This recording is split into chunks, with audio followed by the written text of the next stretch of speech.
Salut la compagnie! Nous voici dans une vidéo dont on a déjà fait le concept mais on le fait à l'envers. On vous met celle qu'on avait déjà faite tout là-bas. Il s'agit de cette fois-ci les beaux livres mais nuls. Voilà. Ou pas incroyables en tout cas. Non, nul. Dans ce qui me concerne, nul. Moi il y a du pas incroyable. C'est nul / que je n'ai pas aimé. Oui voilà, que je n'ai pas aimé parce que j'en ai mis un personnellement que tout le monde aime. Voilà. Mais que je n'ai pas aimé. On est capable pour certains d'entre eux de concevoir que ces livres sont appréciés. Pour d'autres on comprend. Oui, bon. Et puis voilà, je crois qu'on peut direct lancer. Oui, juste petit rappel, on avait pris ce concept de la chaîne de Piketty. Alors est-ce que ça vient de chez elle ou est-ce que juste on l'a repris de là, je ne sais pas. Mais nommons-la parce que c'est de là qu'on a eu l'idée. Comme vous le savez d'habitude, quand je n'aime pas un livre, je le revends. Donc vous allez voir qu'à chaque fois ou presque, il y a une justification au fait que je l'ai encore dans ma bibliothèque. Parce que... Il est trop beau. Non. Mais ceux que j'ai pas aimés et qui sont quand même beaux, normalement je les vends. Donc, l'excuse de celui-ci, il est dédicacé à mon prénom. Et je sais que certains les vendent quand même, mais moi je ne me sens pas à l'aise de faire ça à quelqu'un. Et puis il n'y a pas 25 000 Clémentine. Hein, oui, aussi. Même s'il le payait moins cher, je me sentirais pas à l'aise à l'idée de faire payer à quelqu'un un livre qui est dédicacé à moi. Bref. Clémentine, je t'interromps car j'ai une question de la plus haute importance. Je n'en doute pas. Quand tu fais dédicacer tes livres, tu les fais dédicacer à Clem ou à Clémentine? À Clémentine, excellente question. Pourquoi je fais pas dédicacer à Clem? Bah oui. Je pense que si je faisais dédicacer à Clem, les gens l'écriraient pas comme j'aime qu'il soit écrit. Donc... Forcément, parce que t'es bien relou, mais moi je le fais pas. Voilà. Donc je préfère que ce soit Clémentine parce que ça est malheureusement mon prénom. Mais tu n'as pas tort. Pire Clem, en soi, même les anglophones, mal orthographié, c'est bien. Hein. En soi, les anglophones qui demandent à ce qu'on l'écrive sur un papier, je pourrais écrire juste Clem, c'est pas fou. Mais maintenant, je fais plus trop dédicacer aux anglophones, alors... Non, c'est juste qu'en ce moment, il n'y en a pas. Aussi. Bref, donc, ce livre, c'est Les Constellateurs de Tiffany Schneevely. Voilà, aux éditions Scarab de la... Non, aux éditions Ada de la collection Scarab, voilà, qui est une édition canadienne. Et c'est pas du tout ça le problème. Hein. Je l'avais pris pour le Ulule du Plib, alors de quelle année je sais plus, mais ça commence vraiment à dater. Et puis ça fait un moment qu'on n'a pas eu d'Ulule au Plib aussi. Et non. Bah non. C'est-à-dire que l'histoire... Alors je crois que c'était de la dystopie, un truc genre une île parfaite, mais genre c'est parfait pour 10 personnes et c'est grave pour 90 personnes, vous voyez. Et c'est pas fifou. Et j'étais en mode ouais, une dystopie, ça a l'air d'être un bon pitch. Et en fait tout était mal exécuté dedans, c'était terrible. Genre les sentiments des personnages ça n'allait pas du tout, les actions des personnages ça n'allait pas non plus. Il y avait rien qui allait et je l'ai fini mais avec difficulté. Mais je le trouve très très joli. Voilà, c'est le concept de la vidéo, hein, je le trouve très joli. Mais juste non. Ça me fait penser, je crois que c'est Passengers. Il ressemble à ça avec une bouteille où... Ouais, c'est ça. Esthétiquement parlant, Passenger ressemble. Et au niveau du pitch, Eden Island au Plib de cette année ressemble. Pour ma part, je vous montre une des dernières lectures que j'ai lues en 2021, que je vous ai d'ailleurs mis dans mon dernier update, c'était mes lectures romances de Noël, que je vous mets juste là. Dash et Lily. Donc c'est le carnet de défis de Rachel Cohn et David Levitan. Genre il est absolument sublimissime, les couleurs, tout, enfin il est... Tu le redis à chaque fois, mais à chaque fois j'oublie que c'est aussi de David Levitan. Il est trop beau, genre vraiment sublime, enfin je trouve qu'il est trop beau. Je suis pas d'accord. Je sais la pastille te dérange mais... Non mais même au-delà de la pastille, parce que bon la pastille c'est pas de la faute de la couve, je le trouve kitsch. Mais pas. Les couleurs sont trop belles, je suis désolée, genre vraiment moi je fonds ce livre, je le trouve magnifique. Puis regarde le dos. Le dos par contre est splendide. Le dos est magnifique. Mais je finirai par le vendre quand même. Donc je sais pas si vous avez déjà vu la série. La série est incroyable et j'ai du coup voulu lire le livre normal en me disant ouais ça va être trop cool, je vais savoir ce qu'il pensait à ce moment-là et tout. Et puis au final la plume, enfin les plumes. Disons que je n'ai pas du tout accroché. Ça m'a fait penser à la plume de John Green que je n'aime pas du tout. Donc c'est tout. T'as lu A comme aujourd'hui? Non, A. Oui, si, c'est ça. Oui, je l'ai lu. J'ai bien aimé. C'est David Levitan? Bah oui, c'est pour ça que je pose la question. Bah là c'est peut-être Rachel Cohn qui intervient, je sais pas. mais ouais, c'était trop de... Soit des flashbacks, des souvenirs, etc. Soit leurs pensées, mais leurs pensées sont trop weird pour moi. J'étais vraiment en mode, mais what? Ils sont perchés les gars. Vraiment, je sais pas comment ils parlaient. Puis ça faisait un petit peu... C'est écrit gros en tout cas. Ouais, mais c'est pour ça que je l'ai lu en 3-4 heures. Hein. Bon, j'ai survolé quelques pages, je l'avoue. Je voulais le finir. Mais non, vraiment, l'écriture, enfin... je sais pas, même il y avait des choses un peu compliquées, enfin bref, j'étais un peu en mode what, parce que j'aimais grave les événements dans la série. Tu vois, je savais qu'il y avait un truc. Ouais. Et ben en fait c'est exactement les mêmes, c'est vraiment un copier-coller de la série. Du coup j'étais en mode pourquoi ça me plaît pas? La raison est la plume.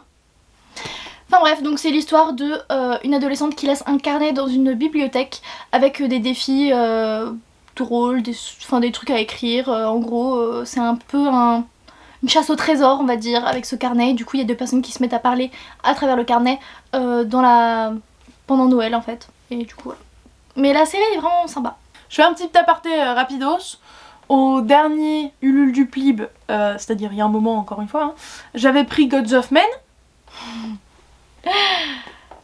Gros flop aussi.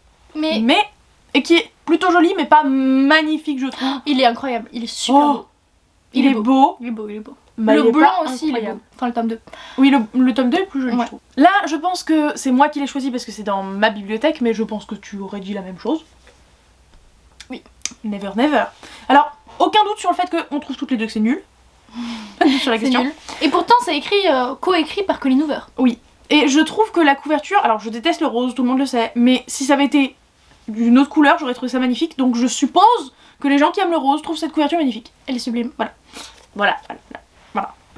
Genre vous m'aurez mis ça en turquoise, j'étais aux anges. Mais c'est rose. Un peu violet quand même. Ouais, c'est rose, violet, mauve, toutes les teintes que tu veux dans ce genre-là, mais bref. Donc Never Never, c'est l'histoire d'un couple qui va perdre la mémoire. Les deux vont perdre la mémoire. Et donc ces deux personnes qui ont perdu tous les deux la mémoire et qui étaient en couple, c'est plus ou moins tout ce qu'ils savent je crois, vont essayer de retrouver la mémoire. Et c'est mi une romance, mi un qu'est-ce qui s'est passé. Et la romance est pas ouf et le qu'est-ce qui s'est passé est nul. Donc... Nul. C'est juste en plus c'est une grosse douille parce que ça c'est la saison 1. Parce qu'il y a 3 micro-tomes qui coûtent tous un bras. Donc là il a Non, 13,50. Dis le nombre de pages. 13,50 pour moins de 200 pages. C'est ridicule. Alors que normalement c'est un tome je crois aux États-Unis et nous juste on l'a séparé en 3 en mode viens on va les faire payer le triple. Donc on n'a pas compris le délire. Et en plus c'est de la mauvais. merde. Et les 3 couvertures, alors j'ai pris que le premier tome parce que je crois que c'est celui que je trouvais le plus joli. Mais les 3 couvertures sont dans le même style avec ce côté rose et le couple qui fait des trucs de couple. Merci. Un livre qui va choquer beaucoup d'entre vous je pense. Merci pour ce tambour particulier. Ouais, j'ai un livre à la main, je fais ce que je peux. Circé de Madeleine Miller aux éditions Pocket. Je suis d'accord pour dire qu'il est juste sublimissime. Surtout Genre, en poche, c'est rare d'avoir des trucs si beaux en poche. il est trop beau. Mais j'ai pas du tout aimé. Mais genre, je me suis grave fait chier. En gros, c'est la vie de Circé, donc qui, vous savez, c'est celle d'une sorcière qui transforme en cochon ceux qui viennent sur son île. Et ben en gros, on a sa vie du début à la fin. Et c'est tout en fait. Youpi. Et ouais, il se passe quelques petits trucs, mais en gros, vraiment, j'étais en mode je m'ennuie, il se passe rien. Ouais, ok. Je suis d'accord que la plume, voilà, elle est incroyable. Mais moi, je m'en bats les couilles de la plume, généralement. Genre, ça pourrait être la plus basique du monde. Moi, c'est les événements qui comptent pour moi. Donc, les trucs un petit peu contemplatifs comme ça, où il n'y a pas 25 milliards d'actions, moi, je suis en mode. Parce que vraiment, au début, j'étais grave partante parce que j'aime trop les trucs mythologiques et tout, et au final, j'étais en mode. Mais c'est quand que ça arrive le début de l'histoire? Mais il s'est rien passé. Mais le début de l'histoire, en fait, il était déjà là. C'est ça le problème. Donc voilà, j'ai pas du tout kiffé, et c'est pour ça que je vais pas lire Le Chant d'Achille, parce qu'apparemment c'est la même, normal, la même plume. Et du coup, même si ça fait pleurer tout le monde et tout le monde adore, je me dis je vais me faire chier pareil, donc c'est mort. Non. Alors, je vais changer de style puisque je vais parler de graphique avec la magnifique Black Edition de Death Note. Montre-nous la tranche. Vous remarquerez, que c'est le tome 5 et je vais y venir après, mais Laurine voulait vraiment que je vous montre la tranche noire, donc c'est vraiment dark. Hein. Black Edition, il porte bien son nom en fait. J'aime trop. Figurez-vous. Voilà. Donc il est beau, c'est pour ça que je l'ai toujours dans ma bibliothèque, mais surtout et principalement parce qu'il est beau. Pour la simple et bonne raison qu'en fait j'adore les premiers tomes, genre jusqu'au 3 ou jusqu'au 4 j'avais un doute, c'est pour ça que j'ai pris le 5, mais genre les 4, 5, 6 ou juste 5, 6, je crois que c'était 4, 5, 6. ils sont pas ouf, parce qu'en fait il y a eu un événement dans le 3 ou le 4 que je ne nommerai pas qui fait que la série est passée de là à là. Ouais. Moi je me suis arrêtée pareil je crois au 3. Bah ouais, ça me surprendra pas parce que y a un événement, t'es en mode Mais en fait mais moi, non. je l'ai pas vu cet événement, je me suis arrêtée juste avant je crois. Mais je sais ce que c'est l'événement. Mais non. Bref, donc je vous conseille la série pour ces 4 premiers tomes, mais ça c'est la Black Edition, donc c'est des doubles tomes, donc en gros les 8 premiers tomes à peu près de la série, mais les derniers valent pas le coup. Alors je comprends que quand t'as commencé la série, si t'es un tant soit peu impliqué, t'as envie de finir, mais ça sera pas au niveau du reste. Bon, moi je mets un tome de série précisément, parce que j'ai adoré le premier tome, et le deuxième tome non. Voilà, juste ils sont sublimes. Tu me rassures de ouf. Cette saga est trop belle. Donc c'est La Gardienne des mensonges, librairie Jumpers 2, de Brenda Drake aux éditions Lumen. C'est l'histoire d'une fille qui ne savait pas que c'était possible, mais en fait elle saute de livre en livre ou de bibliothèque en bibliothèque, les grandes bibliothèques importantes, enfin bref, des grandes villes. Et elle se découvre en gros une secte. Non mais genre toute une équipe, etc. avec des jeunes, amour, trucs, famille, pouvoir, bref. J'avais beaucoup aimé le premier tome et le deuxième tome je l'ai lu 2 fois et 2 fois je me suis fait chier. Ouais, elle a poussé jusqu'à se torturer 2 fois. Écoute. Honnêtement, ça passe. Je pense que c'est le moins pire de tous ceux que j'ai là. Ça va. Mais c'est pas ouf. Vraiment, c'était beau, mais apparemment le troisième tome est bien, c'est pour ça que je me disais mais bon, il est moche. Et je le garde parce que je me dis toujours, peut-être qu'un jour j'achèterai le tome 3. Et que le tome 3 sera bien, et que du coup on garde. Voilà. Et puis, qu'est-ce qu'ils sont beaux le tome 1 et 2. Donc bon, je les garde un jour. Et à nouveau une suite de séries, mais ça c'est une suite de séries qui sent bon l'entourloupe. Ah oui. Qui sent bon l'argent. L'argent, la tunasse, la moula. Nous avons donc L'Héritière, donc qui est le tome 4 de la sélection de Kirakas aux éditions Robert Laffont dans la collection R. Alors, personne ne niera la beauté du spécimen. Hein. Magnifique. De toute façon, cette série de bouquins est splendide de A à Z. Même si, esthétiquement parlant, je préfère l'actrice des tomes 4 et 5 que 1 à 3. Mais on s'en fiche, on n'est pas là pour critiquer les caractéristiques du visage de la madame. Enfin, des 2 madames. Ce livre est splendide, personne ne remettra ça en question. Sauf que, on suit la descendante de l'héroïne. Peu importe avec qui elle finit dans la trilogie initiale. Vous avez le délire. Et bah c'est naze. C'est un remake très mal fait des 3 tomes d'avant en fait. Avec une héroïne chiante au possible. Alors je sais qu'il y a des gens qui l'aiment bien. Genre Amélie. Est-on surpris non? Alors, je l'ai trouvée chiante l'héroïne, mais j'ai quand même beaucoup aimé ce roman. Même si je suis clairement d'accord que ce n'est clairement pas à la hauteur des 3 premiers. Tu sais qu'il y a des gens qui préfèrent. Ah ouais? Je sais plus qui, mais il y a une personne qui m'a dit qu'elle avait préféré, j'étais en mode quoi?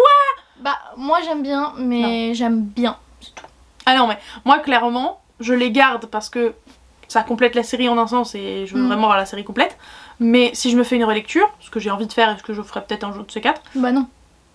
Il en fait pas partie. Il en fait pas partie. Ah mais moi aussi je me suis fait une relecture. Je me suis fait une relecture 2021, il en fait pas partie. Ça finit au top 3. Hein. Alors, moi j'ai acheté un livre pour son autrice que j'avais adoré dans une saga. Donc forcément il fallait que je lise d'autres romans d'elle. Au pays de l'ailleurs de Taïré Mafi aux éditions Michel Lafon. Donc il est magnifique. Il est juste sublime, ses couleurs et tout, genre trop beau. Donc là il y a une madame, je sais pas si vous la voyez. Donc Taïré Mafi c'est celle qui a écrit Les Insaisissables que j'aime d'amour. Ah bon? Ah bon? Moi j'en ai pas parlé depuis un moment, hein, depuis des années même. Hein. C'est vrai. Insaisissable, du coup j'adore, donc j'ai lu celui-là. Je me souviens plus vraiment de quoi ça parle, je me souviens juste qu'on voit pas mal de paysages et que la fille en fait elle bouge je crois. Pas beaucoup de paysage en paysage. Je pense que c'est pour ça que ça s'appelle Au pays de l'ailleurs.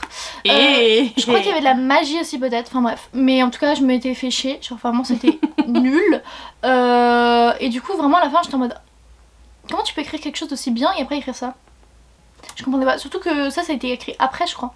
Enfin bref, du coup j'ai pas du tout aimé et j'étais grave déçue. Et je sais qu'il y a un tome 2, mais il y a pas longtemps j'ai essayé de vendre celui-là, que j'ai toujours pas mis sur Vinted je crois. Et comme j'aime la controverse, je vais parler d'un gagnant du Plib. Voilà, parce que c'est comme ça. C'est le premier Plib auquel j'ai participé, donc ceux qui suivent depuis longtemps savent déjà de quel livre je vais parler. Et bah sur les 5 bouquins, c'était mon 3e. En mode, ok. Alors, tu l'as trouvé nul, mais c'est ton 3e sur 5. Oui, mais quel était le 5e alors Ah, mais c'était horrible. Ah ouais, ok. Le tome, vite fait, celui qui était 5e, genre j'ai failli l'abandonner. Mais c'était une époque où j'abandonnais encore plus difficilement que maintenant. Donc j'ai pas abandonné, mais alors vraiment j'ai détesté. Et le 4, j'ai peiné à le finir, mais j'ai réussi. C'est dingue. Lui au moins je l'ai fini parce qu'il y avait un petit suspense. Et ils finissent dans les finalistes quoi. Ouais. C'est dingue. Bon, trêve de suspense pour ceux qui ne savaient pas de quoi je parlais du tout. Donc la fille qui tressait les nuages. Magnifique. Qui est très joli, ça je ne peux le nier, il est magnifique. Donc de Céline Chevet aux éditions du Chat Noir. Que se passe-t-il dans ce livre? Ça se passe au Japon et je me rappelle juste qu'on va suivre... En fait le problème c'est que c'est ce genre de truc un peu supposé être haletant. Ça a été haletant pour tout le monde sauf moi. Parce que moi j'ai deviné au début du bouquin ce qui allait se passer à la fin où tout le monde était en mode quoi? Putain, depuis le début ça se voit comme le nez au milieu de la figure. Enfin voilà, donc apparemment il y a que moi qui l'ai vu venir. Et le problème c'est que je me rappelle que des plot twists et des trucs vraiment marquants et choquants. Donc je n'ai plus le résumé en tête, donc je vais pas vous le dire. Même si moi je l'ai vu depuis le début. Et en gros on suit juste un mec, un mec qui est bien en dépression sa mère parce qu'il a perdu son meilleur pote. Et il va se rendre compte qu'il y a peut-être des trucs un peu mystérieux et tout machin, des trucs glauques. C'est darky. Ne vous fiez pas à la couverture, c'est un peu dark quand même. Alors moi je vous présente The Curse de Marie Rutkowski. Voilà, ça a l'air très russe. Je sais pas si il est russe mais... Aux éditions de Lumen, il est incroyable ce livre. Ça fait déjà 2 fois que tu présentes du Lumen. Si, mais Lumen ils sont trop... Moi il y avait La Constante de Michel Lafon, de Lumen, et un Pocket et un PKJ. Donc 2 PKJ. Voilà. On vous a teasé pour la suite. Donc The Curse, je me souviens que c'était un truc en mode dystopie un peu. Oui, c'est sorti dans la vibe dystopie, mais alors qu'est-ce que c'est? En mode dystopie, il y a un mec qui se fait embaucher, je crois, comme un peu comme esclave, vite fait. Enfin, je sais pas si c'est vraiment domestique ou esclave. Et elle le libère, non? Y'a pas ça? Alors, si c'est le cas, ce serait la fin. Ah bon? Y'a pas elle paye de ouf pour le récupérer? Ah oui, elle le récupère dans sa famille. Oui, oui non, mais comme je voulais dire libère, c'est. Oui. Oui, elle l'achète. Oui, elle le libère pas, elle l'achète. Oui, non, oui, bon, ok, d'accord. C'est pas trop la même chose. Les termes ne sont pas corrects, voilà, madame. Elle l'achète pour sa famille qui est riche. Et il y a une romance entre deux. Mais je me souviens de rien à part que c'est un peu.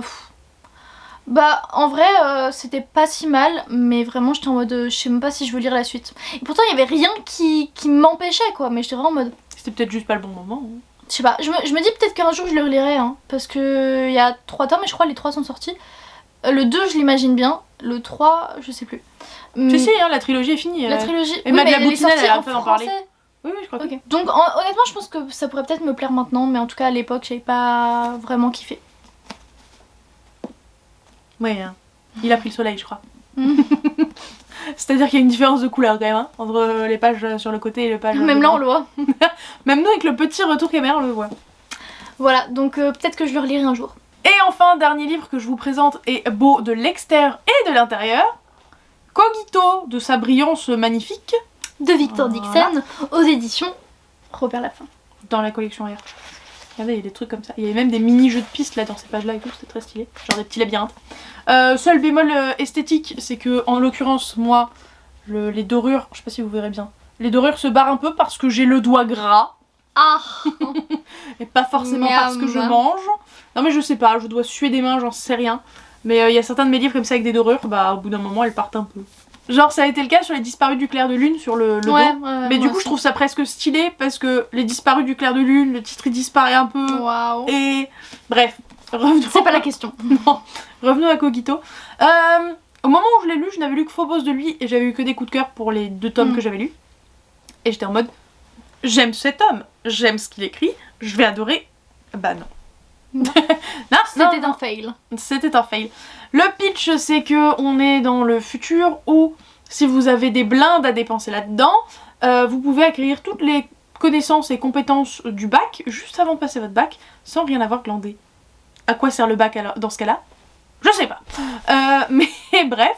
Et donc, on va suivre une nana du bas peuple qui a été tirée au sort dans la grande loterie pour, sans avoir les sous, faire partie de ce programme. Et ben vous vous doutez bien que s'il y a une histoire, ça va pas se passer comme prévu.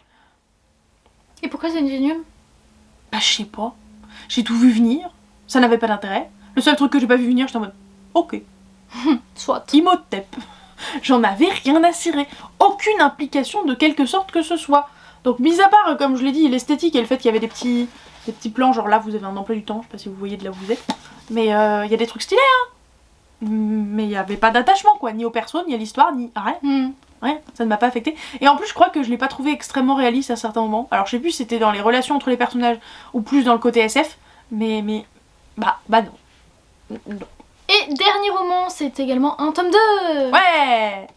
Une flamme dans la nuit de Sabaa Tahir aux éditions PKJ. Ouais. Qui est trop beau quand même, enfin il est magnifique. Je le trouve pas si beau que ça. Ah non, je le trouve... Ah non, voilà. Je le trouve trop... Non. Moins beau qu'une braise sous la cendre, mais Oui. beau quand même. C'est les couleurs qui font ça. Je sais pas. Et en gros... Oh, fais le résumé. Tu le fais mieux que moi. C'est l'histoire du peuple. Non, on fait une vraie voix là maintenant. Les érudits peut-être bien, et les martiaux. Peut-être pas érudits. Si. Bah voilà, les érudits et les martiaux. Comme leur nom l'indique, il y en a qui sont malins, il y en a qui savent taper sur la gueule des gens. Et ils vont se rendre compte que... bah en fait... être un érudit c'est de la merde parce qu'on est les sous-fifres des martiaux qui nous pètent la gueule. Et les martiaux, bah, c'est peut-être pas éthiquement correct en fait. Voilà. Donc on suit une personne de chacun des camps, les points de vue. Et du coup voilà, ils finissent peut-être par se rencontrer. Enfin bref, j'avais trop aimé le premier tome, hyper haletant, incroyable, l'univers, tout ça, j'ai trop kiffé. Et le tome 2, je me suis fait chier du début à la fin. Voilà. Donc on change un peu d'environnement. Et du coup, mais c'est trop nul. Et j'ai quand même essayé le troisième tome aussi en me disant ouais, j'espère que c'était juste un tome passerelle celui-là, que ça va être mieux et tout. Je me suis arrêtée au bout de la moitié en me disant je le finirai un jour, mais pas maintenant. Mais ce jour n'est pas venu. Non, mais je le finirai vraiment un jour par contre. J'ai vu une meuf qui était d'accord avec toi. Ah ouais? Ah oui, elle était en mode le premier tome c'était trop bien, le deuxième c'était une grosse daube. Ouais, bah du coup, voilà, je l'ai trouvé hyper nul et c'est dommage parce qu'il était magnifique. On espère que vous en avez pris plein les yeux. Mais en tout cas, on ne vous recommande pas l'achat ou la lecture de ces livres. Génial! On vous dit quel livre éviter si vous avez nos goûts. Oui, si vous avez nos goûts et surtout si vous êtes des pigeons qui achetaient des bouquins quand ils sont beaux. Voilà. On se reconnaît. Voilà. Sachant que là tout de suite dans l'immédiat, il y a Gods of Men qui me vient comme on le disait tout à l'heure, mais je l'ai déjà vendu. Il y a Dans la forêt que je trouve très beau même si t'aimes pas du tout, mais qui est une horreur. Je sais pas comment on peut faire lire ça à des troisièmes, mais c'est une horreur. Mais il y a rien d'autre. Moi je pense à Orion que je trouvais quand même assez joli. C'est pas splendide non plus, mais il est beau et c'est de la grosse merde de Battista Tarantini. Voilà, je vous dis, ne l'achetez pas. Et je crois que c'est à peu près tout ce à quoi je pense maintenant. Ouais, parce que moi j'avoue, quand j'ai fait mes fouilles dans ma bibliothèque. Et il y a probablement d'autres titres magnifiques que j'ai déjà revendus ou refilés ou je sais pas quoi. Moi là j'en ai pris plusieurs dans ce qui est à vendre. Voilà. Je demande pas pourquoi. Bref, sur ce, on espère que cette vidéo vous aura plu. Oui, et vous aura fait danser apparemment. Si vous avez vu mon dernier update BD manga, vous savez que maintenant, quand j'y pense, j'essaye de vous donner l'emoji de la vidéo, que si vous avez envie, vous essayez de glisser dans votre commentaire pour nous faire comprendre que vous êtes resté jusqu'au bout de la vidéo. Bref. Et donc l'emoji sera le petit emoji avec des étoiles dans les yeux, parce que les livres sont beaux, n'est-ce pas? Nul mais beaux. Et que nous sommes aveuglés par la beauté. Clairement. Clairement c'était ça. Bref, donc on espère que cette vidéo vous aura plu, n'oubliez pas de mettre un petit pouce en l'air. Et un commentaire. Et on vous dit à la prochaine. Ciao. Ouh, il était pas synchro.